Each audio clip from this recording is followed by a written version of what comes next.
Buenos días, doctor. Sí, Si me escuchan muy bien, pues vamos a iniciar el día de hoy con el tema que estuvimos analizando el día de ayer y el día miércoles, que es el tema de la herencia ligada al cromosoma X.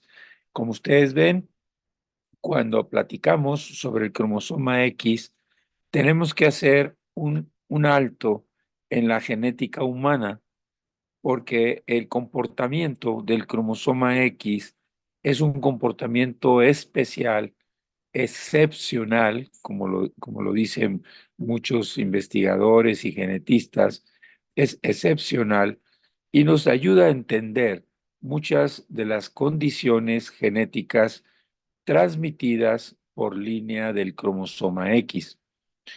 Aquí tienen una imagen, es un ideograma, es un esquema de la representación del cromosoma X y el cromosoma Y para que se den ustedes una idea de las diferencias que existen entre ambos cromosomas que determinan la característica de género y la característica del individuo masculino y femenino.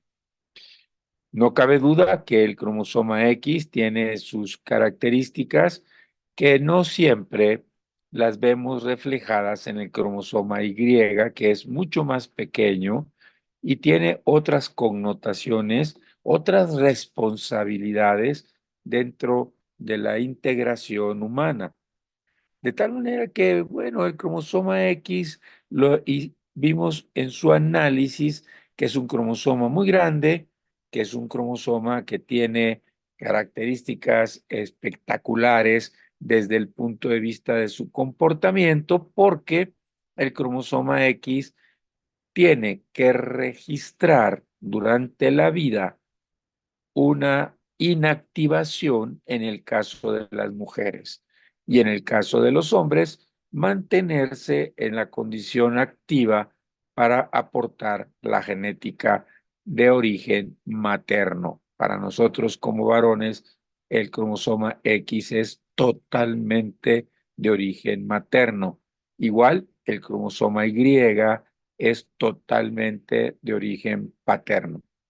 Quiero que vean aquí en la parte distal, en la parte que está aquí del cromosoma Y, quiero que vean aquí una partecita que es el telómero. Vean aquí esta parte del telómero.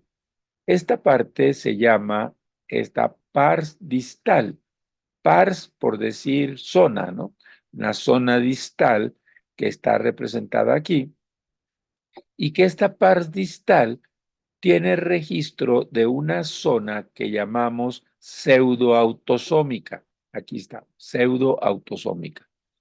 Y esta región pseudoautosómica es similar, es igual a la que tiene el cromosoma X en su brazo corto, en su porción distal. Aquí igualita. Por ello es que habíamos considerado que el cromosoma Y era una parte continua del cromosoma X, aquí, en esta parte distal. Esta región pseudoautosómica es la región de intercambio entre el cromosoma X y el cromosoma Y. Es la zona de intercambio. Quiere decir, se acuerdan de la gametogénesis y se acuerdan de la meiosis y recuerdan que durante el paquiteno de la primera división meiótica se lleva a cabo el crossing over y el crossing over es el intercambio de material genético. Y dirías, ¿el X se combina con el Y? Sí, sí se combina, solamente en una pequeña parte que tienen que compartir entre sí, y esa es la pars distal que corresponde a la zona pseudoautosómica. Aquí la tenemos y aquí está también. Bueno, pues tenemos otro dato más interesante en esta parte de intercambiar material genético en el hombre, entre el X de la mamá y el Y del papá. Junto a la zona o el área pseudoautosómica, esta de aquí, del cromosoma Y, tenemos un gen muy importante que es el gen maestro para la construcción de testículo. Y este gen maestro para la construcción de testículo, se llama SRY. Y este SRY que está aquí, ¿sí? Se llama región sexual del Y. Y esta región sexual del Y es esta zona que está juntito a la pseudoautosómica. Ponemos atención porque puede ser que el intercambio entre X e Y sea muy profundo y al ser profundo a nivel molecular, el cromosoma X se pueda llevar el gen SRY. Si ese SRY se lo lleva el X, yo tendría un varón XX. Quiere decir, un individuo con dos cromosomas X y con un gen para testículo que viene a ser SRY. Muy bien, pues allí voy a dejar esta relación de diferencias y de similitudes entre el X y el Y. Si nosotros seguimos con estos elementos, pues pasamos al concepto de la inactivación del X. Y la inactivación del X se logra en forma fundamental en la mujer. Ya habíamos señalado que los primeros 14 días del desarrollo, aquí está el macizo celular interno, el embrioblasto, y está el X materno activo y el X paterno activo. No me queda la menor duda. Y voy a llevarlo hasta iniciar la gastrulación que vienen a ser el día 14. Y entonces aquí es donde se selecciona al azar cuál X es el que va a estar activo y cuál es el que está inactivo. Y así se presenta esta condición toda la vida de la mujer, así como tal, con un control de los cromosomas X, donde uno se inactiva parcialmente y el otro está totalmente activo. Y así lo seguimos hasta que la mujer intenta formar el gameto de mujer, el gameto femenino, y necesita las dos X activas. Y estas dos X activas, estas dos, van a determinar la ovulación, como lo ven aquí, y posteriormente esa ovulación tendrá a bien dar el ovocito que se combina con el esperma para integrar el futuro embrión con dos X, uno materno y otro paterno. Como ven, entonces es una ruta, un circuito, que es un circuito interesante para saber el comportamiento del cromosoma X. De tal manera que los genes que se encuentran en el cromosoma X tienen una forma de presentación especial. Bueno, ¿y cuál es esa presentación especial? Bueno, miren ustedes, cuando la mutación es recesiva, quiere decir una letra minúscula, ¿sí? Yo lo tendría en el caso de una mujer con una mutación en el cromosoma X, la hace portadora de esa mutación recesiva que depende del patrón de inactivación. Normalmente se va a inactivar el X con la mutación. Sin embargo, puede ser que se exprese y dé algunos detalles clínicos. La mujer que es portadora de una mutación recesiva tiene el riesgo de transmitir el gen en un 50% de sus hijas y en un 50% de sus hijos varones. con, obviamente, la posibilidad de tener niñas sanas y niños sanos, lo cual el comportamiento es muy especial. El varón que hereda el X con la mutación se encuentra afectado porque nada más hay un X. Aunque sea recesivo, está afectado. Y esto es debido a la dosis de cromosoma X que tiene, que es una sola dosis. Y por ello se llama hemicigoto. O sea, yo soy hemicigoto para los genes del X. Si hay una mutación recesiva que me está heredando mi mamá, pues yo tengo 50% de que mi mamá me dé el X con la mutación o un X normal. Entonces son 50% de que esté yo enfermo. En el caso de que yo esté enfermo, mi X está enfermo. Mi madre me lo dio. Y esto será que todas mis hijas, todas mis hijas, van a ser portadoras de ese gen, porque yo voy a donar el X a las niñas.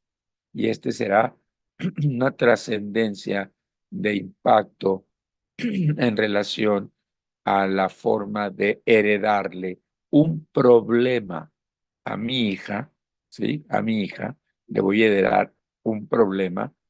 En cambio, a mis hijos varones, no, porque yo les doy el y el Y pues, no tiene ese problema. De tal manera que si es mujer portadora, los varones están enfermos en el 50%, las mujeres son portadoras en el 50%, ¿sí? Pero si el hombre está enfermo, el riesgo es para las mujeres, para las hijas. Todas las hijas van a ser portadoras de esa enfermedad. Por lo tanto, el comportamiento de la herencia ligada al X tiene diferencias importantes con respecto a la transmisión, porque como ven, tiene que seguir el patrón de presentación de los cromosomas X. Ejemplos de herencia ligada al X recesiva.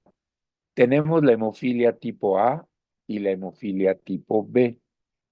La hemofilia tipo A es el factor 8 de la coagulación, el que tiene deficiencias. En cambio, la hemofilia tipo B es el factor 9 de la coagulación, de tal manera que ambas herencias son ligadas al X recesivas. Varones afectados, mujeres portadoras. Hombre afectado, todas sus hijas son portadoras. Otro ejemplo que hicimos hincapié en el mapa clínico del cromosoma X fue la distrofia muscular de Duchenne. Recuerden que es distrofia muscular de Duchenne-Becker, ¿no? Está en el cromosoma X, es una mutación recesiva y hago hincapié, el gen hasta ahorita más grande que tenemos en el registro del genoma es el gen de la distrofia muscular de Duchenne. Es el más grande gen. Por lo tanto, es un gen que al ser grande presenta muchas zonas en las cuales puede tener mutación. Así que la distrofia muscular de Duchenne-Becker tiene mutación en diferentes zonas del gen y esto determina si es Duchenne o si es Becker en base a la severidad. Recuerden, la distrofia muscular de Duchenne es severa y la distrofia muscular de Duchenne es severa pero nos permite sobrevivir más tiempo. La proteína afectada en la distrofia muscular de Duchenne es la distrofina. Es una proteína que se encuentra en la membrana de las células musculares, pero también en la membrana de las células nerviosas. Entonces, la membrana celular tiene una proteína estructural que se llama distrofina.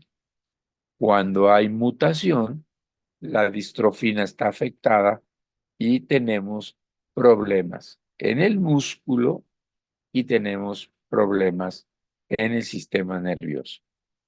Esto nos traduce que estemos muy atentos a registrar los problemas del sistema nervioso en los jóvenes, en los niños con distrofia de Duchenne-Becker. La creatinina fosfoquinasa es un marcador en sangre de que se está destruyendo el músculo y ya hemos platicado algo sobre esta patología. Otro ejemplo es en el ciclo de la urea. Tenemos la deficiencia de ornitrin transcarbamilasa. Es otro elemento, acuérdense, recesivo, como medio metabólico, pero ligado al X. Entonces el comportamiento es diferente. Y un punto que hicimos hincapié en el tamiz neonatal metabólico, el niño, es la presencia de una mutación del gen de la glucosa 6-fosfato deshidrogenasa, que es el fabismo que presenta anemia ictericia y que la vida de ese niño, varoncito, va a tener que ser cuidada de una manera diferente a las niñas. De tal manera que ya tengo ejemplos, ya sé que está ligada al cromosoma X, ya sé que es recesiva, cuya simbología va a tener una letra minúscula, ¿no? Esa es la simbología, una letra minúscula. Y esta va a traducirse de diferente manera. Vamos a ver si tenemos aquí esta circunstancia. Bueno, ya dijimos, y vamos a hacer un pequeño paréntesis de retroalimentación. Ligada a la X recesiva es una letra minúscula en una X. Entonces, ya lo dijimos, mujeres portadoras, varones enfermos. Punto. Hemofilia tipo A, hemofilia tipo B, distrofia muscular de Duchenne-Becker, ¿sí? El problema del ciclo de la urea y la glucosa 6-fosfato deshidrogenasa son ejemplos muy, muy típicos y claros. Sin embargo, la mutación puede ser dominante y si es dominante, entonces le pondremos una letra mayúscula. Y entonces esa letra mayúscula, fíjense lo que va a provocar. Una letra mayúscula en una X como mutación la hace ligada al X dominante. Y la mujer con la mutación dominante en un cromosoma X, ¿sí? Y debido a que hay un mosaico natural donde se manifiesta un X inactivo y un X activo, se manifiesta de una manera variable, pero sí está enferma. Está enferma la mujer con una mutación dominante ligada al X. Si esta mutación es de novo, ¿sí? En ella, tiene riesgo de transmitirlo a sus hijas en un 50% y las cuales están enfermas. Y un 50% de los varones, ¿sí? Tienen la enfermedad, pero es tan grave porque es un X y es dominante, que viene a tener una vida corta o bien letal, es letal, ¿ok? Lo cual esto hace una diferencia entre ligado al X dominante y ligado al X recesivo. Algunos padecimientos es de muy severo, en el caso de los hombres o las mujeres igual, también, depende del mosaicismo de la mujer, la severidad hasta la letalidad, ¿no? O sea, que mueren. Son muy pocos los padecimientos ligados al X dominante transmitidos por el varón. ¿Por qué? Pues porque se muere, porque nada más tiene un X. Pero hay un síndrome, que es un síndrome de afectación de los dientes, donde hay ausencia de muchos de los dientes en el varón, ¿ok? Y pocos dientes, lo cual esto hace una hipodontia anodontia. Esto es una forma que le permite sobrevivir porque es un tejido, pues no vital, ¿no? No es vital los dientes, pues. Entonces podemos tenerlo como una representación. Vuelvo otra vez. Ligado al X dominante, las mujeres están enfermas de diferente manera. Los varones muy graves o se mueren. Un ejemplo ligado al X dominante en varones que no lo mata, pero sí es muy severo, es la hipodontia anodontia. Eso lo vemos porque esperamos la dentición en los niños y pues no hay.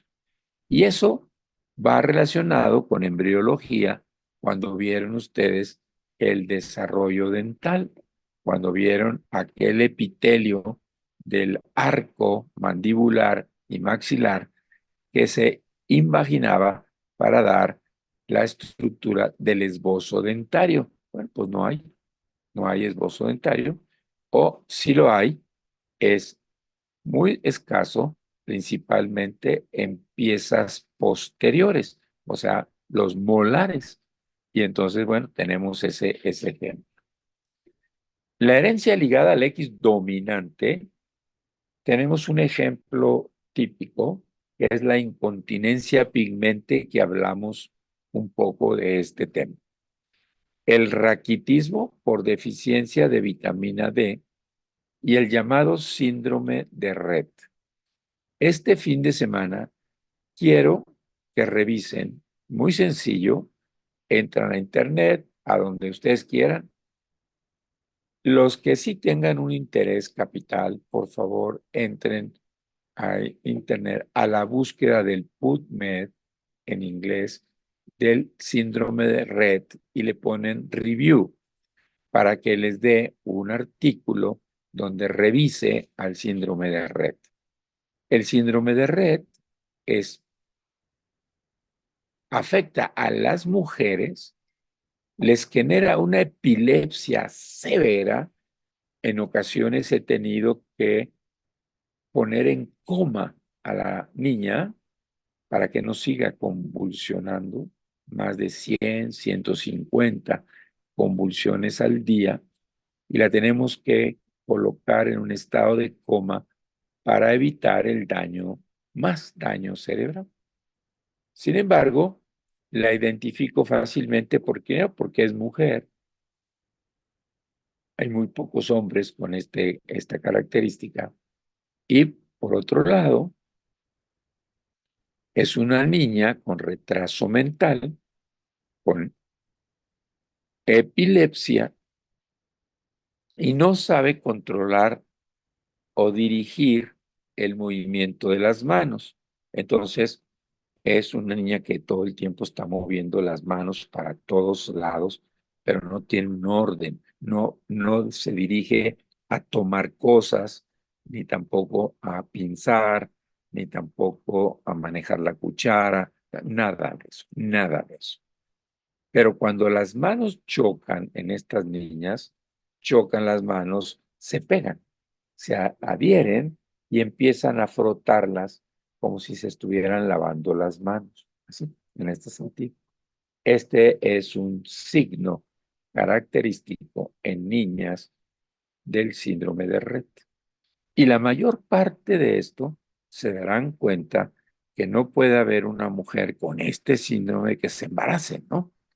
Por lo cual, en el síndrome de Rett son mutaciones de novo y esa mutación de novo puede ser del X del padre que se relaciona con la edad paterna avanzada.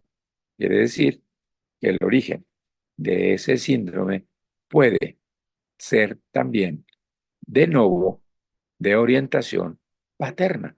Y esto nos hace entender cómo el patrón hereditario se va a considerar en este sentido. Con estas condiciones, algún comentario o pregunta que quede claro el patrón hereditario que se va a dar en relación al cromosoma X, ya sea con mutación recesiva o con mutación dominante. Recuerden, si es mujer enferma con un padecimiento ligado al X, es dominante. Si es un varón enfermo, es recesivo. Si es una mujer portadora, es recesivo. Si es una mujer enferma ligada al X, es dominante. Y entonces ya tengo. Si yo tengo hemofilia, la mujer es portadora y el varón es hemofílico.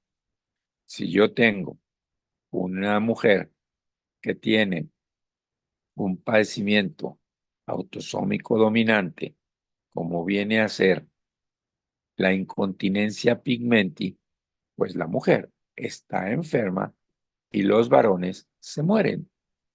Esto que les voy a mostrar, esto, es el caso de Linda, se llama la niña, y Linda es hija de una mujer con incontinencia pigmenti.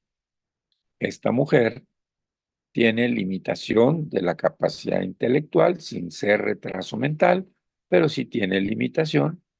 Se casa y tiene esta beba. Y esta beba, como lo ven, que hasta su nombre le hace razón y justicia, es linda, ¿verdad? Tiene aquí la característica de presentar lesiones cutáneas, como las ven aquí, características como si hubiera una infección. Son lesiones dérmicas como pústulas, como pápulas en las diferentes partes del cuerpo y que se manifiesta de esta manera como incontinencia pigmenti. Vean aquí, estas son las lesiones que tiene y recuerden que es ligada al X dominante. Mujer afectada. Aquí está. Tiene una letra mayúscula en una de las X, pero como es mosaico, pues entonces se expresó de alguna manera que le permitió sobrevivir y le permitió manifestar estas condiciones.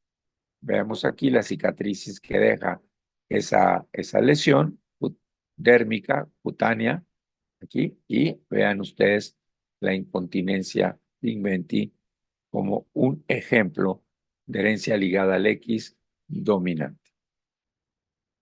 Hasta aquí, ¿algún comentario, alguna pregunta? ¿Alguien que quiera participar en esta sesión vinculada especialmente a la herencia mendeliana ligada al X dominante o ligada al X recesiva? ¿Okay? Saraí, ¿algún comentario? No, doctor, bueno, todo bien. Realmente, más bien tenía una duda. En parte la de bueno, la incontinencia de pigmenti, ¿hay alguna otra afectación además de las lesiones dérmicas? Sí, bueno, está el efecto que tiene sobre el desarrollo del sistema nervioso y tenemos el hecho de un neurodesarrollo de estas niñas limitado. No te voy a decir que es retraso mental severo. No, no, severo no, pero es un retraso mental leve o lo que llamaríamos nosotros un coeficiente intelectual bajo, que es uno de los puntos que llama la atención en las mujeres con incontinencia pigmentia. Ok, y en cuanto, bueno, en cuanto nacen, estas lesiones se Al nacer, ven, ajá, exactamente. al nacer y muy grave. Al nacer, la niña da la impresión de que la niña tiene una infección congénita, de que trae consigo algo que se infectó inútero, porque nace con estas lesiones rojizas, con rotas, con supuración, múltiples, muchas, y entonces los médicos, los pediatras y los ginecólogos piensan que es una infección y aíslan a la niña porque, pues sí, la toman con guantes extra protectivos, hasta son los guantes quirúrgicos que hay hasta el codo, ¿sí? Hay unos guantes quirúrgicos que son muy grandes, largos y que nos abarcan hasta el codo para hacer una manipulación en estos casos de alguna infección. Pero no, no es una infección, es una incontinencia pigmentia. ¿Por qué se llama así? Se llama así porque cuando nace la niña, nace muy pigmentada de la piel, como si fuera rociada con pimienta, ¿no? Entonces tiene muchos puntitos como pequitas en todo el cuerpo y conforme avanza la vida, las pequitas van desapareciendo, quedando por ahí alguna pequeña zona de una manchita de puntilleo café en alguna parte del cuerpo, pero por eso se llama incontinencia, o sea, no se puede sostener el pigmento, por eso se llama incontinencia pigmentia. Capacidad intelectual limitada, lesiones cutáneas, ¿sí? Que conforme pasa la vida, las lesiones cutáneas se van siendo menores, se cuidan más en ese sentido, y pues situación de su desarrollo infantil, pues está en que no gatea, luego no camina a tiempo, luego no habla tempranamente y luego pues la conducta en la parte escolar está limitada. Definitivamente así es estos pacientes de incontinencia ligada al cromosoma X. Bien, ¿quedó claro, Saraí? Sí, profesor, muchas gracias. Es Ok, que de hecho, si no mal recuerdo, igual nos había comentado una de esas veces que lo habían llamado a ver si, si, bueno, la recién nacida o recién nacido no tenía algún tipo de infección y no ujú, realmente tenía este padecimiento de la incontinencia pigmenti. exacto, sí. Esta incontinencia pigmenti tiene varias connotaciones como un comentario adicional. Hay otros problemas de la piel que se ven desde el recién nacido. Por ejemplo, anoten, geroderma pigmentoso. El geroderma pigmentoso es un padecimiento en niños y niñas, pero es que la luz del sol, la luz, no del sol, la luz provoca degeneración de la piel. Le da pigmento, pero tiende a tener cáncer de piel, por lo cual nace muy pigmentado, con lesiones muy extensas y, y, y, y pues ahí está el niño en la cuna, ¿no? Y le ponen fototerapia y la cuna está cerca de la ventana del hospital y lo único que hacemos es que se complique más. En el geroderma pigmentoso, como ves, también señala que la genética en la dermatología es fundamental. Se llaman genodermatosis, genodermatosis. Y a ese niño o niña que pusieron junto a la ventana, la debemos de retirar de ahí y no debe de darle ninguna luz como tal. No sé si se acuerdan de algunas películas en donde encierran a niños dentro de la casa y cierran las ventanas y es una familia y etcétera, no les permiten salir y de ahí viene un tanto la parte esta de los vampiros, ¿no? Que el sol los quema y que los hace así y acá, ¿no? Es esa, Geroderma pigmentosa. Y es un padecimiento genético que traduce cáncer en la piel. Y bueno, pues por eso se encierran y son extremadamente cautelosos para exponerse a la luz. Ya no les digo al sol, a la luz, porque es una enfermedad muy importante. Si alguien me hace el favor de leer la Geroderma pigmentosa y, y entregarme una hojita, todos, me van a entregar una hojita con análisis del síndrome de Rett y lo vemos en clase el día lunes. Y entonces, bueno, el lunes o el martes, depende de cuando les toque, y analizamos esto como ahora sí, la aplicación de la genética en la clínica. Y esto nos va a permitir, pues, darnos idea, pues, de la importancia que tiene estas manifestaciones y todo por un cambio en la secuencia del ADN que da una proteína truncada, una proteína anormal que manifiesta una enfermedad en la piel, en el sistema nervioso, en el corazón, en el cerebro, en las diferentes partes del cuerpo, marcando la pauta de una tragedia de tipo humana y familiar, porque verdaderamente es una tragedia tener un hijo o una hija con un padecimiento genético de esta naturaleza. La genética ha tenido un avance increíble, ya hay áreas terapéuticas de protección para los rayos solares, para la luz, etcétera. Sin embargo, seguimos creciendo en esto y no hay un hospital solo de genética, sino que más bien hay muchos genetistas en los diferentes hospitales. Quiere decir, en Estados Unidos hay un genetista especial para dermatología. En cardio hay un genetista para cardiopatías. Hay otro para displasias esqueléticas en ortopedia.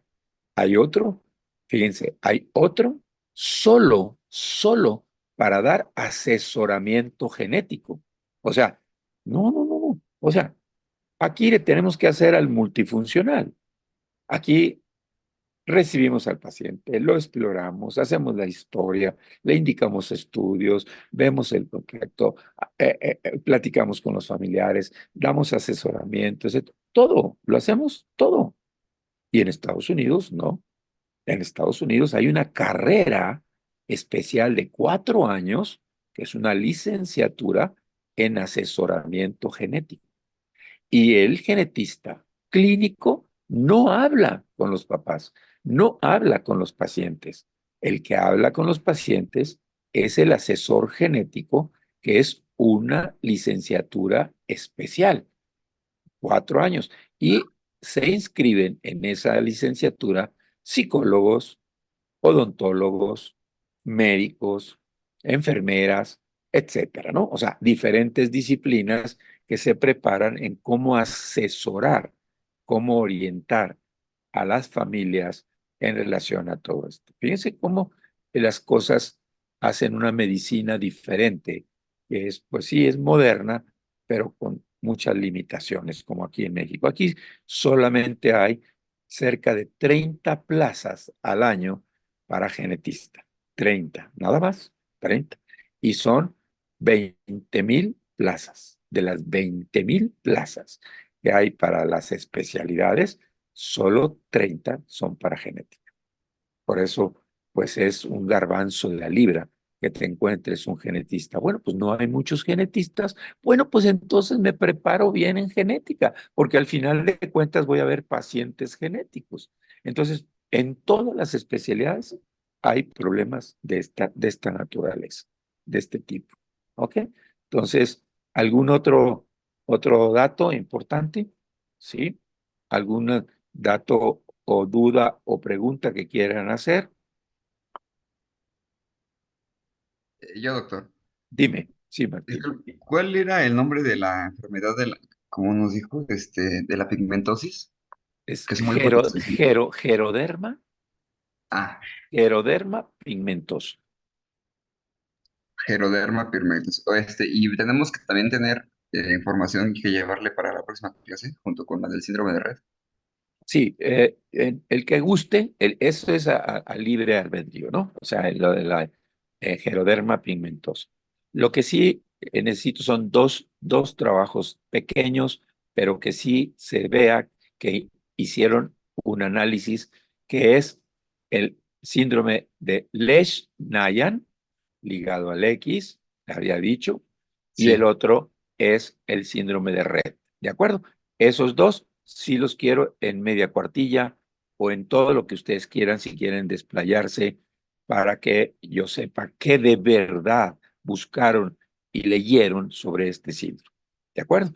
Y lo del geroderma pigmentoso, el que quiera, y lo tratamos en clase para que vean con algunas fotografías que les voy a mostrar, qué cosas tan increíbles existen en la genética, de verdad.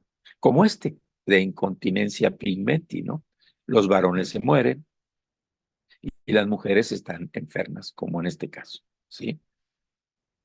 Sí, Hassel, dime. Doctor, una pregunta, ¿cómo dijo el otro síndrome que tenemos que analizar? Este No, tengo de red y el otro sí está bien más, pero no escuché bien. a ver, Hassel, se me oye muy entrecortado. ¿Me lo puedes decir despacito, porfa?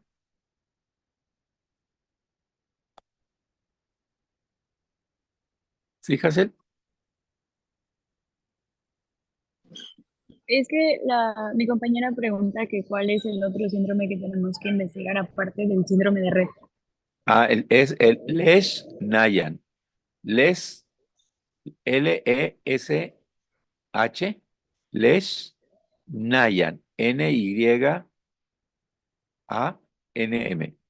Les Nayan, que tiene que ver con el ciclo de la urea y que van a ver lo tremendo que es este síndrome que está ligado al X. Les Nayan. Síndrome de Rett, bien, es un ejemplo de síndrome ligado al X. ¿Ok? Y la incontinencia pigmentosa, que ya lo vimos, y por otro lado, el geroderma pigmentoso como un ejemplo de problemas genéticos de la piel, ¿no? Como para que lo vean cómo está. Y fíjense cómo traducir qué es el niño o niña, lo tenemos que poner lejos de la luz. Ahora sí que lejos de la luz. Recuerden esas películas, no me acuerdo, están muy jóvenes ustedes, pero hay muchas películas de que elaboran en un pueblo donde los quieren correr porque la casa está toda tapiada y no dejan salir a los niños y los niños viven adentro esa es lo que llamaban la enfermedad del vampiro, ¿no? Que se supone que si le daba la luz, pues se quemaba, se trastornaba su piel. Es algo así como esa parte, ¿ok? Bien, pues vayan rápido a su clase de Parma y nos estamos conectando o viendo más bien, viendo el lunes y el martes en clase. ¿Ok?